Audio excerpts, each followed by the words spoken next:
Hello guys, this is Geeta. आज हम बात करते हैं डीआरडीओ सेप्टेम के एग्जाम के बारे में कि इसकी प्रिपरेशन कैसे की जाए और हमें क्या स्ट्रेटेजी अपनानी चाहिए एग्जाम देते वक्त, क्योंकि इसका एडमिट कार्ड आ चुके हैं, डेट आ चुकी है, इसके एग्जाम भी 12 से स्टार्ट हैं एग्जाम। तो सबसे पहले हमें इस एग्जाम के बारे में जान लेना है कि डीआरडीओ की ओर से क्या नोटिफिकेशन है, कितने क्वेश्चन आएंगे, कितना हमारे पास टाइम है, और अगर और टीयर वन के लिए हमें क्या कुछ करना चाहिए। ये कुछ तो गाइडलाइंस डीआरडीओ पहले दे चुका है और उसे देखते हैं। एक बार हम डीआरडीओ की ऑफिशियल वेबसाइट पे जाते हैं, मुझे देखना है कि कितने क्वेश्चन आएंगे। टीयर वन का एग्जाम है तो हमें टीयर वन के बारे में देखना है, इस पे हमें डिस्कस करना है।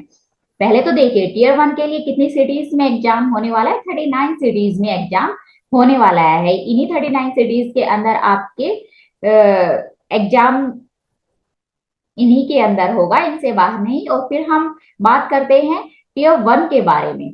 ये देखिए, पहले तो इनमें टोटल नंबर ऑफ क्वेश्चन कितने होंगे, 120 होंगे। और हमारे पास टाइम ड्यूरेशन क्या है, 90 मिनट्स का ड्यूरेशन है। और फिर ये टीयर वन है, ये केवल स्क्रीनिंग के लिए है। इसका मार्क्स टीयर टू के अंदर ऐड नहीं होंगे फाइनल सिलेक्शन के लिए। यहाँ आपको केवल क्रैक करना है ये एग्जाम, इसकी कट ऑफ के अंदर आना है। ये एग्जाम जो है वो एलिजिबिलिटी क्राइटेरिया है आपके टीयर टू के लिए। जो इस एग्जाम को क्रैक करता है वही टीयर टू दे पाएगा, और जो अगर इस टीयर वन को इस एग्जाम को नहीं देगा वो टीयर टू के लिए नहीं बैठ पाएगा, उसी के लिए उसके लिए वो एलिजिबल नहीं होगा। और ये 120 मार्क्स की हम बात करें तो इसमें ये क्वेश्चन कहाँ कहाँ से आएंगे अगर हम ये देखें तो इसमें क्या क्या है। सिलेबस सिलेबस वही है जो एसएससी सीजीएल का है, लेकिन लेवल वो नहीं है। एसएससी सीजीएल का लेवल तो काफी हाई है, इसका इतना हाई नहीं होगा। इसका ग्रुप डी से तो कुछ सही होगा, लेकिन ग्रुप डी के कंपैरेटिवली इतना ज्यादा टिपिकल भी नहीं होगा। अगर मान लो एग्जाम टिपिकल आ जाता है तो भी और भी अदर स्टूडेंट है उनके लिए भी वो टफ ही होगा, केवल आपके लिए नहीं होगा। और इसमें साफ साफ दिया हुआ है कि इसकी जो मेरिट लिस्ट होगी वो किस रेशियो में होगी, 1:8 के रेशियो में होगी। कि अगर वैकेंसी एक है तो उसके लिए 8 कैंडिडेट्स लिए जाएंगे। हमारे पास इसमें टोटल वैकेंसीज कितनी है, 1901 है। तो इसके 8 मल्टीपल स्टूडेंट इसके लिए इसको क्रैक करेंगे, इस टीयर वन को। और हाँ, ये नहीं है कि जो लास्ट जो कैंडिडेट होगा वो कट ऑफ पे जाएगा, जितने मार्क्स होंगे उसके, तो उसके इक्विवेलेंट अगर किसी दूसरे स्टूडेंट के मार्क्स है, कई स्टूडेंट के मार्क्स है, तो सबको ले लिया ही जाएगा। ये नहीं है कि 1:8 है तो 8 ही स्टूडेंट लिए जाएंगे, मल्टीपल ही। ये इंक्रीज और डिक्रीज भी हो सकता है, थोड़ा बहुत ऊपर नीचे चल सकता है। ये ऑर्गेनाइजेशन के रिक्वायरमेंट्स के अकॉर्डिंग के ऊपर ही डिपेंड करेगा। और अगर हम बात करें टीयर वन की प्रिपरेशन के लिए, तो हमें क्या करना चाहिए कि अभी फिलहाल हमें टीयर वन को क्रैक करना है तो टीयर टू के ऊपर उसकी प्रिपरेशन के लिए हमें नहीं जाना चाहिए। आपको सजेस्ट करेंगे कि आप टीयर टू के बारे में ना सोचें, फिलहाल टीयर वन की ही प्रिपरेशन करें। और ये नहीं है कि आपके पास टाइम तो बहुत कम बचा है, ओनली 7 days यू हैव। तो इसमें कुछ आप नया पढ़ने की बजाय जो आप कर चुके हैं उसी को ही बार बार रिवाइज करें। और ज्यादा आप अगर फोकस डालें तो एप्टीट्यूड एंड करंट अफेयर के ऊपर। और करंट अफेयर भी आप कहाँ से कहाँ तक का देखें तो स्पेशली 2022 की जनवरी से अक्टूबर तक का ही। आपको नवंबर का पढ़ने की जरूरत नहीं है। नवंबर से इसमें एग्जाम के अंदर कोई क्वेश्चन नहीं आने वाला। अगर करंट अफेयर की बात करें तो मैक्सिमम जनवरी टू तो अक्टूबर ही कवर कर जाएगा। इसमें जितनी आपके पास मैगजीन होंगी या नहीं है तो वो एक दो मैगजीन ले लीजिए और उसको रिवाइज कीजिए, या फिर यूट्यूब के ऊपर काफी सारी वीडियोस मिल जाती हैं, उनको आप देख लीजिए, एक बार रिवाइज कर लीजिए। वो एप्टीट्यूड के ऊपर थोड़ा सा ज्यादा ध्यान दे लीजिए, क्योंकि वो मैथमेटिकल और ये कैलकुलेशन का पार्ट है, तो उसमें आपको टाइम भी लग सकता है। और वैसे क्वेश्चन हमेशा फॉर्मूला बेस ही आते हैं, इसमें ज्यादा गहराई से इतना डीप नहीं होगा। तो आप इसको इजीली कवर कर पाएंगे, इसको क्रैक कर पाएंगे।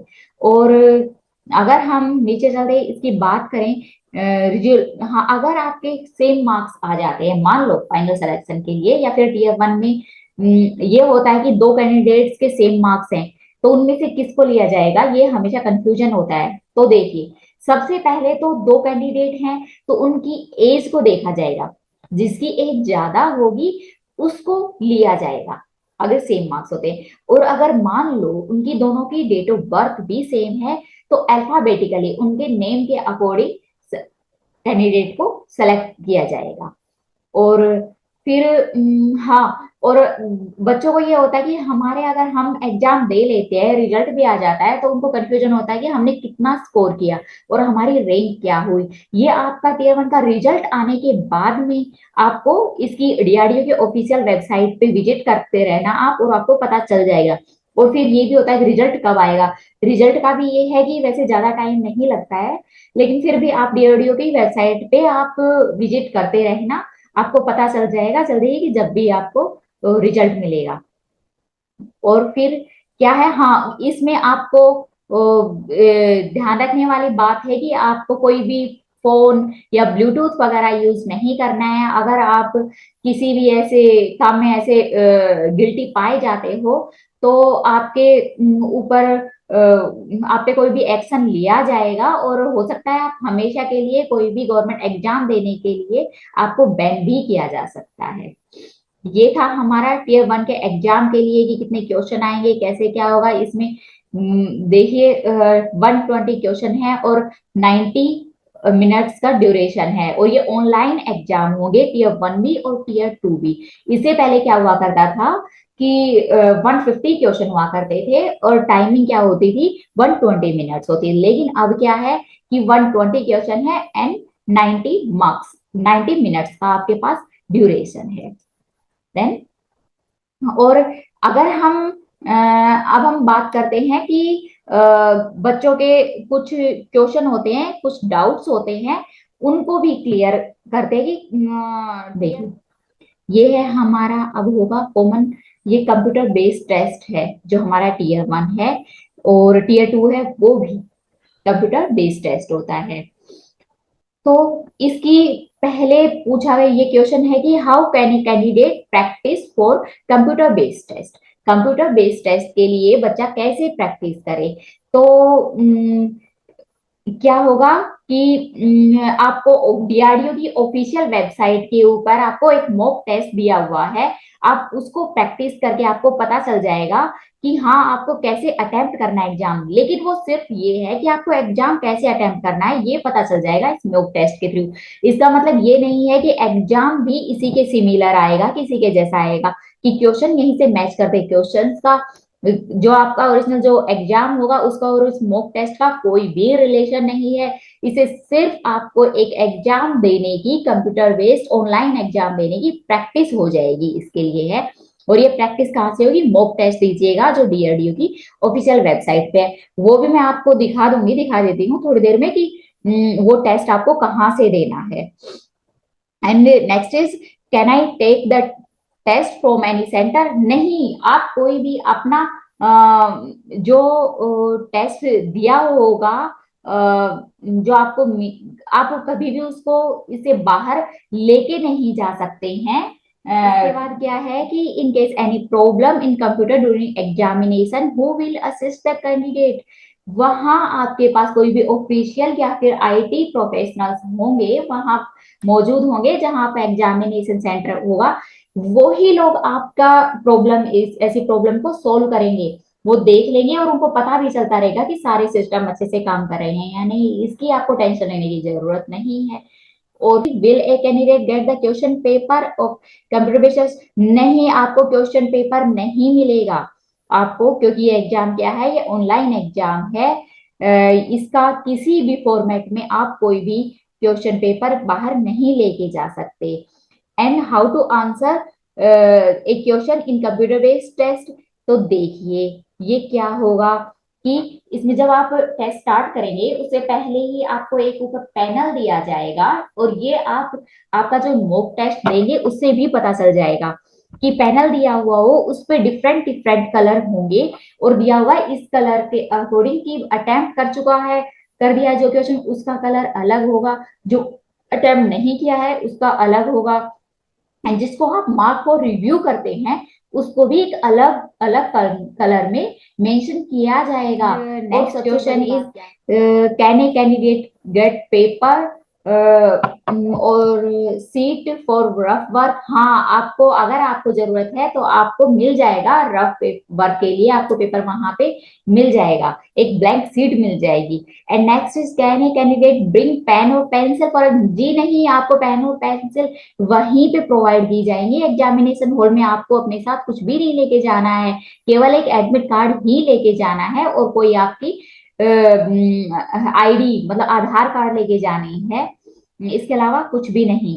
How will a candidate come to know which of the question are left unanswered. ये भी आपको पता चल जाएगा, पैनल जो दिया हुआ है जिसके अंदर कलर्स में बताया गया है कि पहले ही कि ये वाला क्वेश्चन जो आप अनआंसर करते हैं तो उसका रेड कलर है या ब्लू कलर है जो भी है, और आंसर जो आपने कर दिया है उसका ग्रीन कलर है। इस तरीके से आपको दिए और उनसे आपको पता भी चल जाएगा कि आपने कौन सा क्वेश्चन कर दिया अटेम्प्ट और कौन सा नहीं किया है। When the result of CBT will be announced. ये क्या है, ये सेप्टेम्बर के नोटिस बोर्ड से आपको पता चल जाएगा, आपको डीआरडीओ की वेबसाइट पे विजिट करते रहना होगा। और अब हम मॉक टेस्ट की बात करें तो यहाँ है एडमिट कार्ड के नीचे वाला जो कॉलम है, click here for mock test और कंप्यूटर बेस्ड टेस्ट। इसको अटेम्प्ट करने के लिए आपको आपका यूजर नेम और पासवर्ड चाहिएगा। वैसे यहाँ पे क्लिक करेंगे, then click yes to proceed, हमने यस किया, देन स्टार्ट द एग्जाम, हम यहाँ से एग्जाम स्टार्ट करेंगे। फिर यहाँ से ऐसे ही आपको वहां जब एग्जाम देंगे तो यूजर नेम एंड पासवर्ड की जरूरत होगी, ये सब कुछ डाल के और ये आप सबमिट कर देंगे। सबमिट करने के बाद आपके सामने पैनल आ जाएगा और कुछ इंस्ट्रक्शंस आ जाएंगी, उनको आपके पढ़ लेना है और आपको एग्जाम दे देना है। ये सब कुछ आप जब देंगे मॉक टेस्ट इसी से आपको पता चल जाएगा। तो अब आपका लास्ट टाइम आ चुका है, 1 वीक लेफ्ट है। देन आप एक बार ये मॉक टेस्ट जरूर देख लीजिएगा और जो आप पढ़ चुके हैं उसको एक बार रिवाइज कीजिएगा, लेकिन ज्यादा डीपली नहीं। इंग्लिश वगैरह का ये सब कुछ आपको बेसिक बेसिक करना है और जनरल साइंस को भी एक बार आप रिवाइज कीजिएगा। करंट अफेयर मैंने बताया आपको कि जनवरी टू अक्टूबर पे ही ज्यादा ध्यान देना है आपको, और फिर बचा हुआ टाइम आपको क्या करना है कि एप्टीट्यूड पे ही ज्यादा फोकस करना है, क्योंकि ये बहुत जरूरी होता है और टियर 1 को क्वालिफाई करना आपके लिए ज्यादा जरूरी है, क्योंकि इसको क्वालिफाई करने के बाद ही आप टियर 2 के लिए एलिजिबल हो जाएंगे। और वैसे ज्यादा घबराने की ये बात नहीं, क्योंकि आपको ये सिर्फ ट्रैक करना है, टियर 1 के जो मार्क्स हैं वो जुड़ते नहीं है फाइनल सिलेक्शन के लिए टियर 2 के बाद में। Then all the best for your exam and thanks to watch this video. Thank you.